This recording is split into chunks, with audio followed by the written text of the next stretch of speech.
বন্ধুগণ, আমার বাবাজিরা গো, ও দুনিয়ার মুসলমান, একজন সাহাবী নবীর দরবারে আসলেন।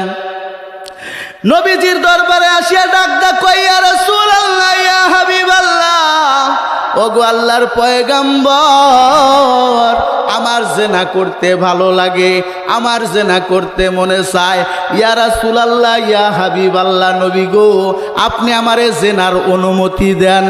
আল্লাহর হাবিব বিশ্ব নবী বললেন, সাহাবী রে, ও আমার সাহাবী, আগে জবাব দাও, কেউ যদি তোমার বোনের সঙ্গে জেনা করতে চায় তখন তোমার কেমন লাগবে? সাহাবী ডাক কই, ইয়া রাসূলুল্লাহ, ইয়া হাবিবাল্লাহ, নবী গো, আমি ওর হাত ভেঙে ফেলব। নবী বললেন, সাহাবী রে, কেউ যদি তোমার মেয়ের সঙ্গে জেনা করতে চায় কেমন লাগবে? বলে, আমি ওর পা ভেঙে ফেলব। কেউ যদি তোমার বিবির সঙ্গে জেনা করতে চায় তখন তোমার কেমন লাগবে? বলে, হুজুর, বলে ইসরাফিলে সিংহায় ফু দেওয়ার আগে আমি কিয়ামত কায়েম করে ফেলব। আল্লাহর পয়গম্বর ডাকতে বললেন, সাহাবী, এ সাহাবী, ভালো করিয়া শুনো, দুনিয়ার ভিতরে সমস্ত নারীদেরকে আল্লাহ রব্বুল আলামিন 4 ভাগে বিভক্ত করেছেন। না হয় কারো মা, না হয় কারো মেয়ে, না হয় কারো বোন, না হয় কারো স্ত্রী। আল্লাহ রব্বুল আলামিন 4 ভাগে নারীদেরকে বিভক্ত করেছেন। কার বোনের ইজ্জত তুমি নষ্ট করবে, কার বোনের সতীত্ব তুমি নষ্ট করবে, কার স্ত্রীর সতীত্ব তুমি নষ্ট করবি রে সাহাবী। এই কথা শোনার পর সাহাবী কাঁদে আর কয়, নবী গো, এত সুন্দর কথা আমি জীবনেও কোনোদিন শুনি নাই। আজ থেকে তওবা করে নিলাম গো নবী, আর জিন্দেগিতে জেনা করব না।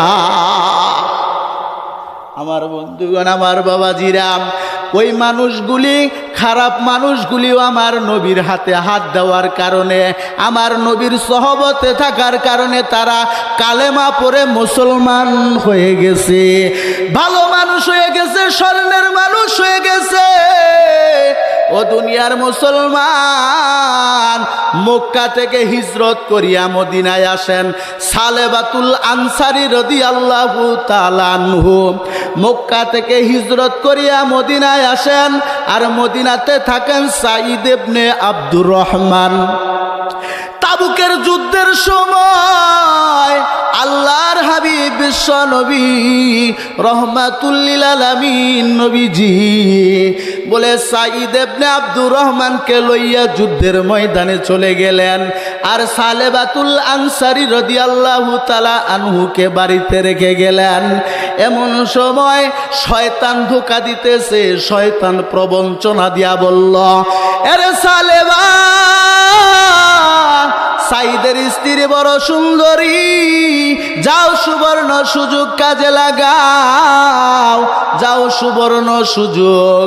ও দুনিয়ার মুসলমান, এই শয়তানের ধোঁকায় পড়িয়া, প্রবঞ্চনায় পড়িয়া, এবার যখন সাঈদের স্ত্রীর হাতে যেই মাত্র গিয়া সালেবাতুল আনসারী ধরেছে, ধরা মাত্র ও মুসলমান, সাঈদের স্ত্রী ডাক কয়ে, রে সালেবা, তোমার ভিতরে কি আল্লাহর জাহান্নামের ভয় নাই?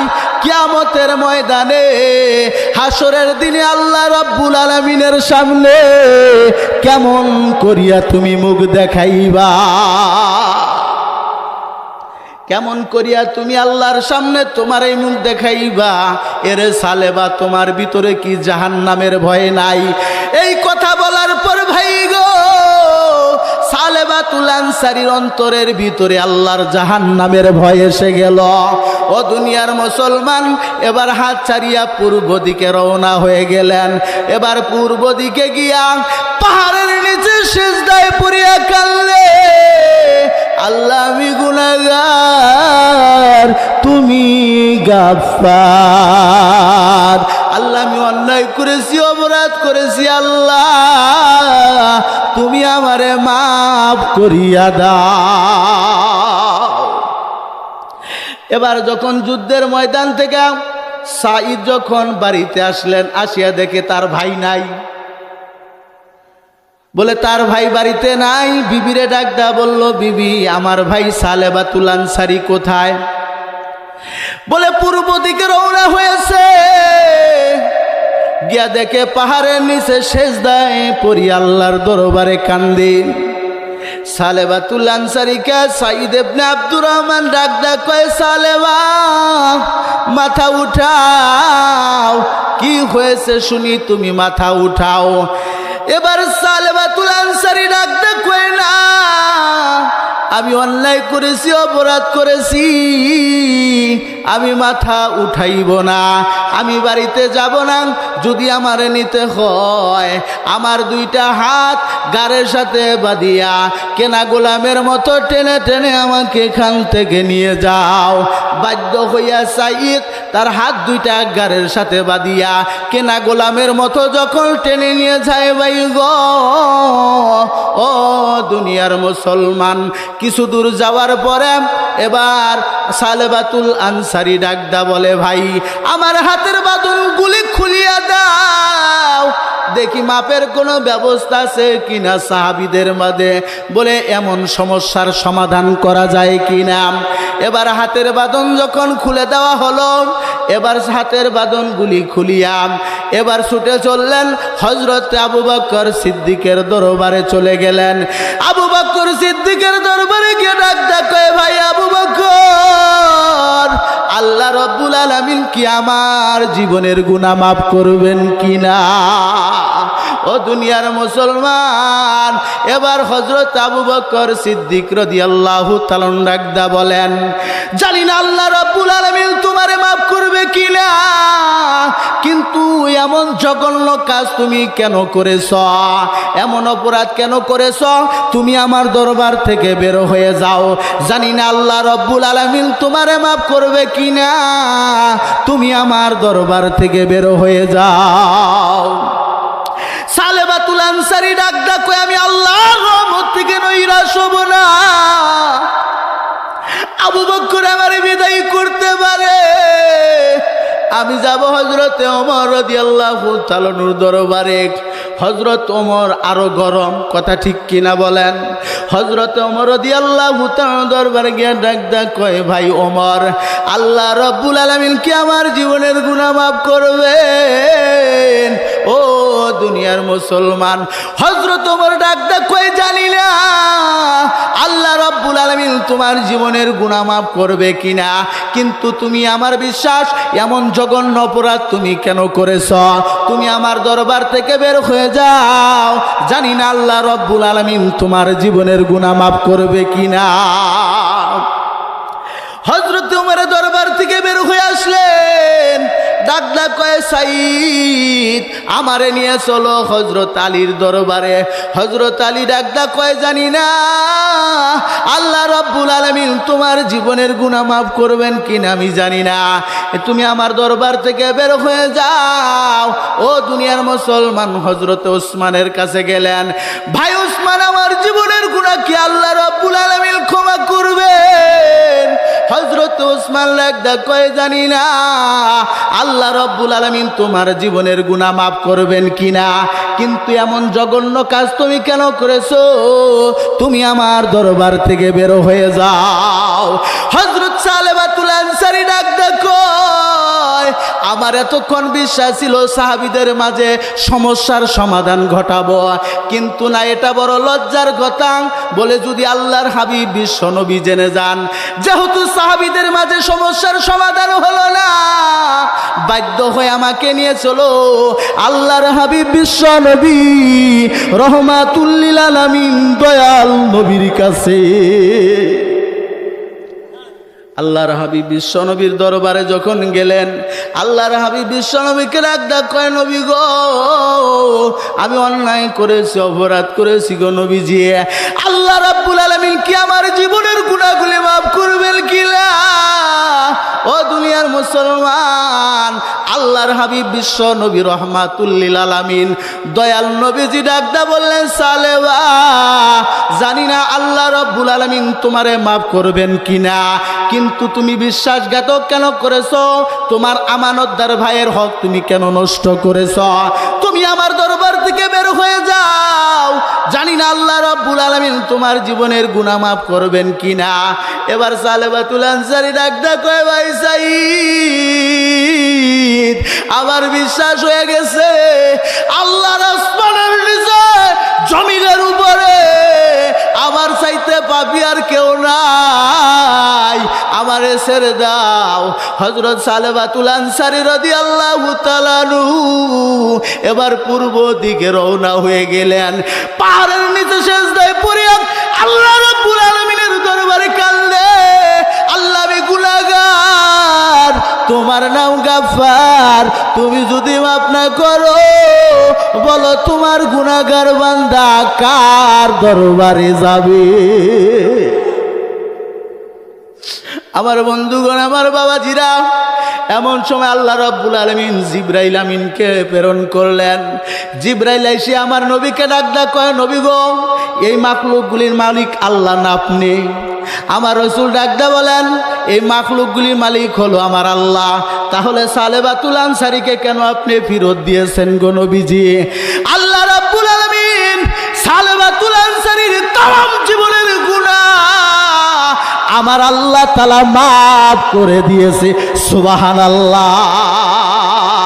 ও দুনিয়ার মুসলমান, আল্লাহ রাব্বুল আলামিন পবিত্র কুরআনুল কারীমের ভিতরে ডাকদা বলেন, ইয়া আইয়ুহাল্লাযীনা আমানু, হে ঈমানদারেরা, তুবু ইলাল্লাহি তাওবাতুন নাসুহা, তোমরা যদি একনিষ্ঠভাবে তওবা করতে পারো, সালেবাতুল আনসারী যেমন তওবা করেছে, ও দুনিয়ার মুসলমান, নিজে অনুশোচনা করেছে, আমি অন্যায় করেছি, অপরাধ করেছি।